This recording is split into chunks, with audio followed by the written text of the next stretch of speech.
तो कहानी की शुरुआत होती है जैक नाम के फॉरेस्ट रेंजर से, जो आज भी जंगल में गश्त पर निकला हुआ है। पर उसे ये अंदाजा नहीं कि आज का दिन उसके लिए हमेशा के लिए यादगार रहेगा, क्योंकि अगले ही पल उसके ऊपर किसी अनजान जगह से हमला होता है। हालांकि ये हमला तीर से हुआ था तो वो बच गया, लेकिन ये था कौन जो आज के जमाने में तीर से हमला कर रहा है, और अगर कर भी रहा है तो क्यों कर रहा है? इसी बात का पता लगाने के लिए उसने वो अपनी जैकेट उतारी और बंदूक लेकर आगे बढ़ा। जैकेट इसलिए उतारी ताकि वो तेज भाग सके, लेकिन काफी देर हो गई और अभी तक उसे कुछ भी महसूस नहीं हुआ और न ही आसपास उसे कुछ दिखाई दिया। हो सकता है कि वो जो कोई भी था वहाँ से भाग गया होगा या फिर कोई शिकारी होगा। अब यही सब उसके दिमाग में चल ही रहा होता है कि इतने में एक और तीर आई और इस बारी वो जाकर उसके सीने के हल्के से ऊपरी भाग पर घुस गई, जिससे वो वहीं जमीन पर गिर पड़ा। दर्द में कर्रा रहा जैक उस तीर को बाहर निकालने की कोशिश करता है, लेकिन वो बीच से ही टूट जाती है। इसीलिए उसे फौरन इस जगह से बाहर निकलना होगा, वरना इन्फेक्शन से उसकी मौत हो सकती है। अब भागते हुए जंगल से बाहर आया जहां उसे उसकी कार खड़ी थी, लेकिन उसकी बदकिस्मती से उसकी कार स्टार्ट ही नहीं हो रही है। लेकिन आज सुबह ही उसने तो टैंक फुल करवाया था, तो फिर खत्म कैसे हो गया?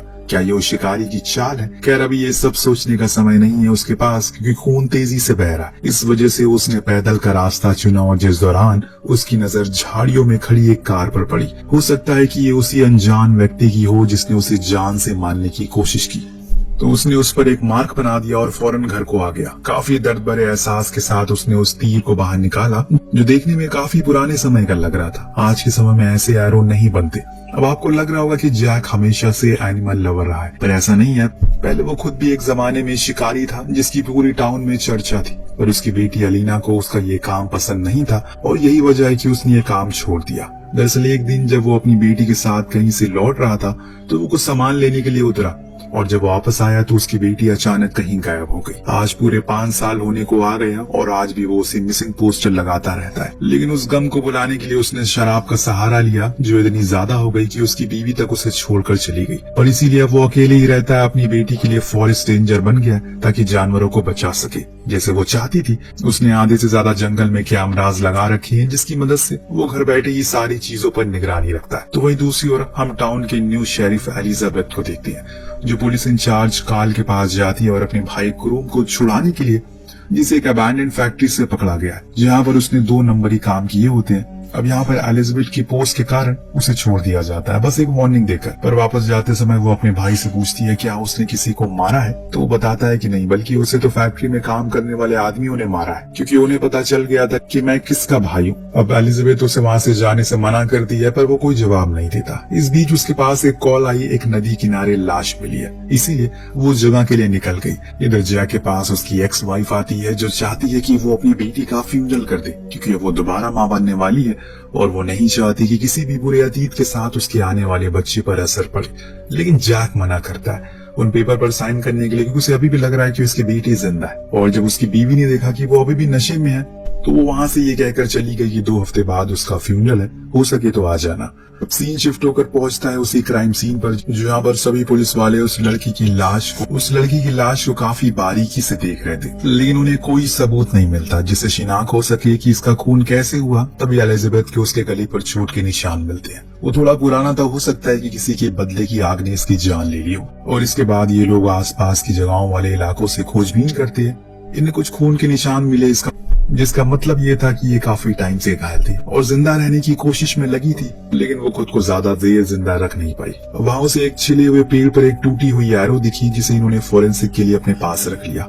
अब स्टेशन आने पर जब एलिजाबेथ ने उसकी जांच की तो उसे उसके बीच में एक मार्क दिखा। हूबहू ये एरो उसी तरह लग रहा है जैसे जैक के सीने पर उस दिन लगा था। हो सकता है कि इन दोनों के बीच में कोई तालमेल हो। उस लड़की की शिनाख्त के लिए हर तरफ न्यूज चलाई जा रही है। जब जैक ने यह देखा तो उसे लगा कि कहीं ये उसकी बेटी तो नहीं है। वो फौरन शेरिफ के पास पहुंचा और बताया कि वो उस लड़की को लाश को देखना चाहता है, लेकिन जब उसने उसके मुंह से पर्दा हटाया तो वो कोई और थी। और इससे अंदाजा लगाया जा सकता है कि आज भी उसके दिल में कहीं कोने में यकीन है कि उसकी बेटी जरूर जिंदा होगी। उसके जाने के बाद एलिजाबेथ उसके बारे में वहाँ के डॉक्टर से पूछती है, तो वो सारी कहानी उसकी बताता है। उसकी कहानी जानने के बाद एलिजाबेथ को उसके लिए काफी बुरा लगता है। अगली सुबह काफी सोचने के बाद जैक ने आखिरकार उन पेपर पर साइन कर ही दिया, यानी कि अब उसकी बेटी का फ्यूनरल होगा। इतने में उसके पास वार्निंग अलार्म सुनाई देता है। कैमरा पर देखने पर पता चला कि कोई शिकारी है जो भाग रहा है, पर किसी जानवर के पीछे नहीं बल्कि एक लड़की के पीछे। इसीलिए फौरन वो अपनी बंदूक लिया और साथ में पेंट बॉक्स में।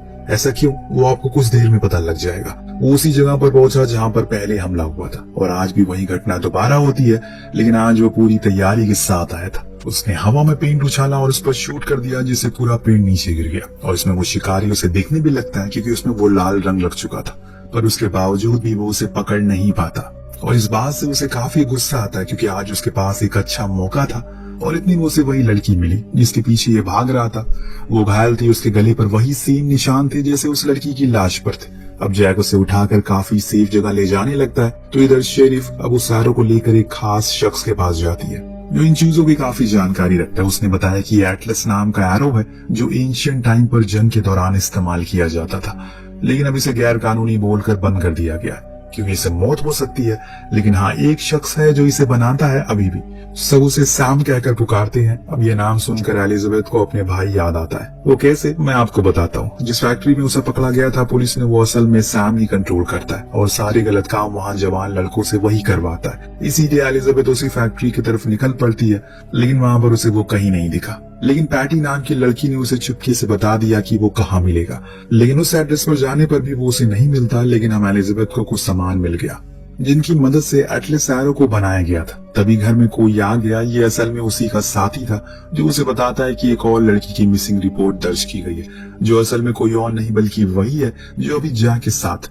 इधर जैक जंगल में उसे उठाते उठाते थक चुका है, इसीलिए उसने एक जगह पर उसे रख दिया कि तभी वही लड़की उस पर हमला कर देती। ये समझ कर कहीं वो शिकारी तो नहीं है जो उसे मारना चाहता है, लेकिन जैक उसे समझाता है कि वो उसके साथ सुरक्षित है, उसे कुछ नहीं होगा। हालांकि वो मानने को राजी नहीं हो रही है, लेकिन धीरे धीरे करके जैक उसे यकीन दिला ही देता है। अब दोनों वहीं एक बंकर में छुप गए जिसे उसने ही बनाया था इस जंगल में ताकि शिकारियों को पकड़ सके, पर फिलहाल वो खुद उसे बचने के लिए यहाँ छुपा है। वो उस लड़की से पूछता है कि उसका नाम क्या है, पर वो यहाँ तक कैसे आई, लेकिन वो कोई जवाब नहीं देती। असल में देगी भी कैसे, उसके गले की वोकल कॉर्ड को ही काट दिया गया है। जी हाँ दोस्तों, शिकारी ने बोलने की क्षमता को ही छीन लिया ताकि वो चिल्ला ना सके और वो आराम से उसका शिकार कर पाए। अब पहली वाली लड़की के साथ भी ऐसे ही कुछ हुआ था, क्योंकि काफी देर तड़पते हुए वो ऐसे ही इधर उधर भाग रही थी, लेकिन अंत में उसका अंत हो गया। लेकिन अब जैक ऐसा होने नहीं देगा, इसीलिए इशारों में जैक उसे समझाता है कि वो उसके साथ सुरक्षित है और अब उस लड़की को भी समझ आ चुका है कि वो चैन की सांस ले सकती। इसीलिए वो जमीन पर अपना नाम लिखकर उसे बताती है कि वो मॉली है। सुबह हुई तो जैक उसे लेकर अब वापस चलना शुरू करता है। इस तरफ एलिजाबेथ को लीड मिलती है जो उसे कुछ खास पसंद नहीं आई थी। दरअसल मॉली को आखिरी बारी ग्रुप के साथ देखा गया था, लेकिन उसे शक जैक पर हो रहा है क्योंकि उसने आखिरी बारी को शिकारियों के हथियार छीन कर खुद के पास रख लिए थे। वो उसे कहीं न कहीं साइको भी लगता है। क्या पता अपनी बेटी की मौत के बाद वो ऐसा बन गया हो। इधर जैक अब थका हारा घर पहुंचता है तो उसे वहाँ किसी के होने का अंदेशा लगा। वो चौंकाना हो गया, लेकिन इतने में ही उस पर हमला हो जाता है। जी हाँ, उसका शक सही था।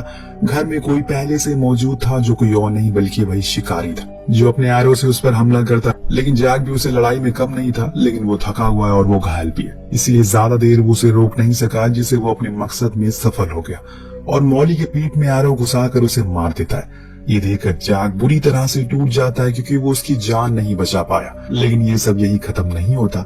इस बीच वहाँ आ जाती है एलिजाबेथ और अंदर घुसते ही उसने वहाँ मॉली की लाश देखी। तभी साइड में निकला जैक जिसके हाथों में बंदूक थी। अब ये साफ दिख रहा है कि जैक ने ही उसे मारा है, लेकिन असली कहानी में ट्विस्ट तो यहाँ आता है क्योंकि उसके पीछे खड़ा था वही शिकारी जिसने एलिजाबेथ को देख अपनी हाथों की उंगलियां चटकाई और इससे वो समझ गई कि ये कोई और नहीं बल्कि उसका खुद का छोटा भाई ग्रुप है जिसे वो हर बारी बचा लेती है। लेकिन इस बार वो क्या करेगी? आज भी उसने वही किया जो हर बारी करती है। उसने जैक को शूट किया जिससे ग्रुप को मौका मिल गया भागने का। वो भी गया जंगलों में जहाँ उसी का लगाया हुआ जाल में एलिजाबेथ गिर गई और चोटिल हो गई। अब तक जैक भी समझ चुका है कि एलिजाबेथ ने अपने भाई को बचाने के लिए ये सब किया, इसीलिए उसने उसी के रेडियो से एम्बुलेंस बुलाई ताकि वो मॉली को ले जा सके क्योंकि अभी भी उसमें जान बाकी है। और खुद वो कार लेकर पहुंचा सीधा अपनी एक्स वाइफ के घर जिसका पति पुलिस में था। जब उन्होंने उसकी हालत को देखा तो हैरान रह गए। वो जैक को हॉस्पिटल नहीं ले जा सकते, इसीलिए कार्ल ने उसी फैक्ट्री के बाहर खड़ी एक ट्रेलर में डॉक्टर को बुलाया, उसका इलाज करवाना शुरू किया। इस दौरान जैक ने उसे सब कुछ बताया, अभी ये सब कुछ जो भी चल रहा है वो कौन कर रहा है। अब जैसे ही वो ट्रेलर से बाहर आया उसने देखा कि वहाँ पर ग्रुप अपने दोस्तों के साथ खड़ा होकर नशे कर रहा है। अब उसके पास इससे अच्छा मौका तो नहीं होगा उसे पकड़ने के लिए और इसीलिए उसने दौड़ लगाई, लेकिन ग्रुप बचकर ट्रेलर में आ गया और डॉक्टर के गले पर चाकू लगाकर वो धमकाने लगता है। लेकिन जैक के अंदर अभी भी जान बची हुई है। उसने उसे एक उसने एक हाथ उसका पकड़ लिया और डॉक्टर को आजाद कर दिया। और कार्ल ने फाइनली उसे अरेस्ट कर लिया। उधर घायल एलिजाबेथ को जब इस बारे में पता चला तो वो फौरन अपने भाई से मिलने के लिए आई ताकि इस बारी भी कोई पैतरा लगाकर उसे छुड़ा ले। लेकिन इस बार कार्ल उस पर कोई मेहरबानी नहीं करता। उसने ये तक कह दिया कि उसके भाई ने कुछ कन्फेस किया तो शायद अब उसकी नौकरी भी चली जाए। ये सुनने के बाद एलिजाबेथ परेशान हो जाती है।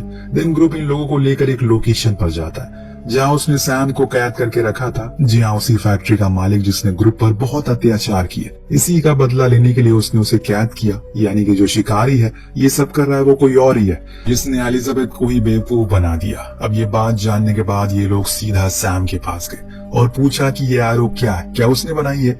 पर वो इनकार करता है क्योंकि वो अपनी किसी भी आरोप पर कोई निशान नहीं छोड़ता।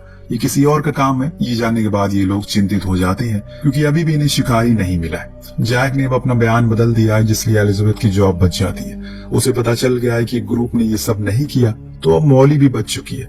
इतना सब कुछ होने के बाद उसने अब अपनी एक नई जिंदगी की शुरुआत करने का फैसला किया क्योंकि अब उसे एहसास हो गया कि जिंदगी एक बार ही मिलती है। उसे खुशी खुशी जीना चाहिए और ऐसे शराब पीकर व्यर्थ नहीं करनी चाहिए। लेकिन अभी भी एक सबसे बड़ा सवाल है कि शिकारी आखिर है कौन, क्या कोई उसे पकड़ पाएगा या फिर नहीं। जैक आपको सामानों को लेने के लिए ग्रोसरी जाता है तभी उसकी नजर उसी ट्रक पर पड़ी जिसके ऊपर उसने शुरुआत में मार्क बनाया था। उसे एक उम्मीद नजर आई इसीलिए वो पास गया, लेकिन इसमें कोई भी मार्क नहीं था। जो देख उसके हाथ सिर्फ और सिर्फ निराशा ही लगी, इसीलिए वो वापस अपनी कार में आ गया। लेकिन तभी एक और वैसे ही ट्रक उसके पास से गुजरी जिसमें वो निशान था।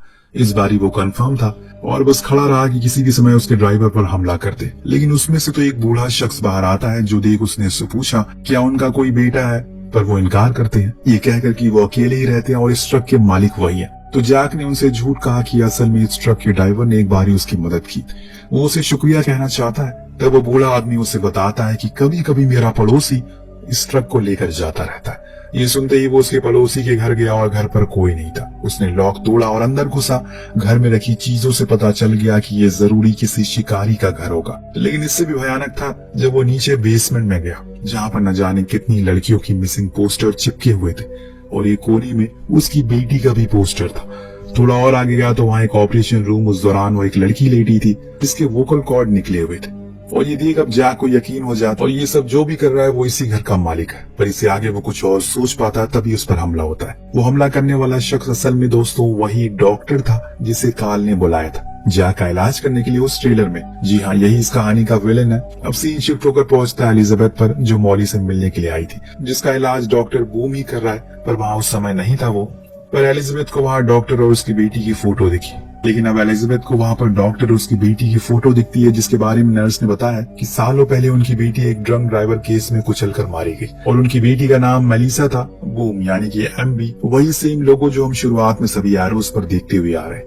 और ये सब देखकर उसके दिमाग का ढक्कन खुलता है और वो फौरन डॉक्टर के घर पहुंचती है जहाँ वो तो नहीं था पर हाँ वहाँ मौजूद रखी चीजों से उसे समझ आ चुका है कि ये सब क्या चल रहा है। अब वो वहाँ से जैक के घर गई उसे बताने के लिए कि उसकी बेटी का कातिल मिल चुका है। पर वो तो वहाँ था ही नहीं, बल्कि उसका तो शिकार हो रहा है। जो चीज एलिजाबेथ उसके घर में लगे मॉनिटर में देख लेती है, क्या सच में जैक का शिकार हो सकता है? उससे अच्छा तो इस जंगल को कोई भी जानता नहीं है। और उसने हर जगह पर ट्रैप को खोल दिया जिसमें एक में डॉक्टर फंस जाता और इससे पहले कि वो कुछ कर पाता जैक ने उसे मार मार कर उसका हुलिया ही बिगाड़ दिया। पर जान से मारने से पहले वो उसे पूछता है कि आखिर उसने उसकी बेटी को क्यों मारा।